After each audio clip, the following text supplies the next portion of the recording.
अब समय आ गया है कि आप जब एग्जाम सेंटर पर जाएं तो ओएमआर सीट कैसे फिल करें, इसकी जानकारी आपके पास जरूर होनी चाहिए। पिछले बार बहुत सारे बच्चों ने ओएमआर फिल करते हुए कुछ मिस्टेक किया था। मैं चाहता हूं कि इस बार आप अलर्ट रहें और वैसी गलतियां नहीं करें। एक सैंपल ओएमआर सीट आपके लिए लगाया है, अच्छे से समझ लीजिए और जाकर इसी को फॉलो करते हुए आप एग्जाम में इस ओएमआर सीट को फिल करिएगा। जैसे आपका पहला एग्जाम जो इंग्लिश का है, एकदम ऐसा ही पेपर रहेगा। तो सबसे पहले इस कॉर्नर पर, अच्छा, जितने भी इंफॉर्मेशन है आपके एडमिट कार्ड से आपको एज इट इज भरना है। सबसे पहले यहां पर सब्जेक्ट लिखा हुआ है, जिसमें मैं इंग्लिश लिख दूं। आपका पहला एग्जाम इंग्लिश का है, इंग्लिश का सब्जेक्ट कोड 184 होता है। आप एडमिट कार्ड से मिलाकर 184 यहां पर लिख देंगे। फिर उसके बाद सबसे पहले परीक्षा का दिन सैटरडे है और 15 फरवरी। तो आप सैटरडे 15 फरवरी पूरा, अच्छा, सैटरडे पूरा लिखेंगे। मैंने शॉर्ट में लिखा है यहां पर सैटरडे 15 फरवरी। फिर उत्तर देने का माध्यम, चूंकि इंग्लिश मीडियम है और इंग्लिश का पेपर भी है, तो आप इसे इंग्लिश में देंगे। हाँ, हिंदी का पेपर है अगर, तो वो मीडियम फिर हिंदी हो जाएगा, वो ध्यान रखेंगे। फिर हर एक क्वेश्चन बुकलेट पर क्वेश्चन का कोड रहता है और एक बच्चे के बाद दूसरे बच्चे का कोड चेंज रहता है। तो आप कोड देख लेंगे क्वेश्चन पर कौन सा कोड है। मैं अज्यूम करके लिख दिया हूं कि 2 है। अच्छा, जो कोड रहेगा उसी को यहां पर, उसी कोड को यहां पर क्या करना है, उसी को सर्कल कर देना है। ठीक है, उसी कोड को यहां पर जैसे 2 कोड है तो इसी को सर्कल कर देना। अच्छा, पूरा फील करिएगा अच्छे से। मैं बस सैंपल बता रहा हूं। आप जब ओएमआर फील करेंगे तो पूरा सही तरीके से इस ओएमआर को एकदम सही तरीके से, ना तो सर्कल के बाहर ना सर्कल का कोई हिस्सा दिखाई देना चाहिए, इसका ध्यान रखेंगे। अतिरिक्त पेपर, अगर आप एडिशनल पेपर लेते हैं, 4 या 5 बार एक्स्ट्रा पेपर लेने का प्रावधान है। जब भी आप एक्स्ट्रा पेपर ले, ये एक्स्ट्रा जानकारी वैसे तो आज टीचर के पास होती है, आप भी ध्यान रखिए। जब भी एक्स्ट्रा पेपर लेंगे +1 ही लिखा जाएगा, ध्यान रखिएगा। जितनी बार आप लिखेंगे +1 +1 +1 लिखा जाएगा। जब भी आप क्वेश्चन पेपर लेंगे, जब भी एक्स्ट्रा पेपर लेंगे, +1 +2 नहीं, +1 +1 +1, चाहे आप जितनी बार लें। वैसे पर्याप्त कॉपी होता है, आप आराम से उसी में लिख सकते हैं, लेकिन अगर एक्स्ट्रा पेज लेने की जरूरत पड़ी तो आप जरूर ले लेंगे। बेंचमार्क विकलांग, अगर कोई फिजिकल डिसेबिलिटीज है, जिसे दिव्यांग कहते हैं, जैसे पैर या फिर कुछ भी ऐसी चीजें हैं, तो आप उसमें यस लिखेंगे। जनरल जो सही बच्चे हैं, आपके एडमिट कार्ड पर भी ये लिखा हुआ होगा कि बेंचमार्क डिसेबिलिटीज, वहां पे नो लिखा होगा, तो आप यहां पर नो लिखेंगे जो नॉर्मल बच्चे हैं। ठीक है, बाकी फिर विकलांगता का कोड होता है, आप भी इसमें नो लिखेंगे। जो विकलांग बच्चे हैं उनको एक कोड अलॉट होता है, उनको एक्स्ट्रा टाइम दिया जाता है। अगर ब्लाइंड है तो राइटर होता है, इसलिए कोड मांगा जाता है, तो आप वो कोड भी लिख लेंगे। लेकिन वो बच्चे जो विकलांग नहीं है वो इस दोनों में नो लिख लेंगे। ठीक है, फिर उसके बाद लिपिक उसी से रिलेटेड है। जैसे मान लीजिए कोई ब्लाइंड है, ब्लाइंड को राइटर प्रोवाइड किया जाता है।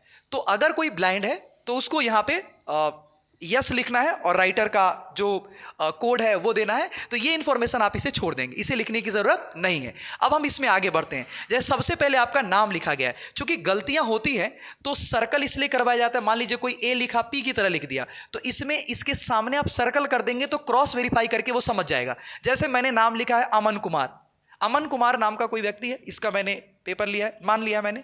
अब ए के सामने यहां पर इसको कुछ लोग क्या करते हैं, पिछली बार कॉपी चेक करते हुए देखा गया कि सीधा यहां से लेकर पूरा लाइन भर दिया गया। ऐसा नहीं करना है। जो लेटर है ए से लेकर जेड तक लेटर दिया उसके सामने लिख दें। जैसे ए लेटर का यहां पे लिख दीजिए, फिर एम है तो एम पे यहां पे पहले डॉट लगे और पूरा फिल करिएगा। मैं अब चूंकि बता रहा हूं तो मैं पूरा फिल नहीं कर रहा, एम, फिर यहां पर ए, यहां पर आप करिएगा। जिस लाइन में है उसी लाइन में वो लेटर खोज करके और उसको पूरा सर्कल कर देना है। फिर ये एन लेटर, तो एन लेटर आप देखेंगे यहां पर है, इसे आप पूरा सर्कल कर लेंगे। फिर स्पेस, जैसे ही फर्स्ट नेम, मिडिल नेम और लास्ट नेम जब भी अलग चेंज करेंगे, फर्स्ट नेम के बाद मिडिल नेम लिखेंगे या लास्ट नेम लिखेंगे, बीच में एक गैप जरूर दीजिएगा। जैसे अमन और कुमार के बीच में देखिए ये बॉक्स मेरे से छूटा नहीं है, ये देना था इसलिए मैंने ऐसा किया है। तो कुमार में यहां पर हम क्या करेंगे, यहां पर के यहां पर है, इसे हम करेंगे सर्कल, पूरा सर्कल करेंगे। फिर यू यहां पर दिया हुआ है, इसे पूरा सर्कल करेंगे। और एम यहां पर दिया हुआ है, एम में यहां सर्कल करेंगे इसको। फिर ए यहां पर दिया हुआ है और इस तरीके से फिर हम आर को खोज करके और आर को सर्कल कर लेंगे। ध्यान रखिएगा, एग्जाम में आप अमन कुमार नहीं अपना नाम लिखिएगा।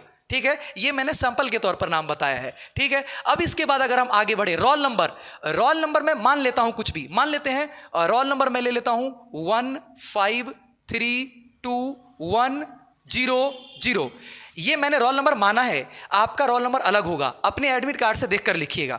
जैसे देखिए 1 कहां पर है, यहां पर, तो इसको सर्कल कर लेंगे। ठीक, पूरा सर्कल करेंगे, पूरा 5 यहां पर 5 पूरा सर्कल करेंगे, 3 को यहां पर सर्कल करेंगे, 2 को यहां पर सर्कल करेंगे, 2 के पास ही 1 के पास सर्कल करेंगे, और 0 सबसे लास्ट में है, 0 को सर्कल करेंगे, ये भी 0 है, इसको सर्कल करेंगे। इस तरीके से पूरे जो सर्कल है उसको फील करेंगे अच्छे से। अब हर एक सब्जेक्ट का कोड होता है, इंग्लिश का सब्जेक्ट कोड 184 है, एडमिट कार्ड से मिला लेंगे, और 1 के पास, फिर 8 के पास और फिर 4 के पास, इस तरीके से इसे फील कर लेंगे। फिर सेंटर नंबर, ये भी आपके एडमिट कार्ड पर सेंटर नंबर लिखा हुआ होता है। मैं मान लेता हूं सेंटर नंबर है 1201, ये 2 है। अच्छा, लिखेंगे सही तरीके से। इसी में देखिए होता क्या है, 2 मैंने इस तरीके से लिखा कि दिखाई नहीं दे रहा है, तो मल्टीपल जगहों पर इसीलिए लिखवाया जाता है कि 2 मैंने लिखा।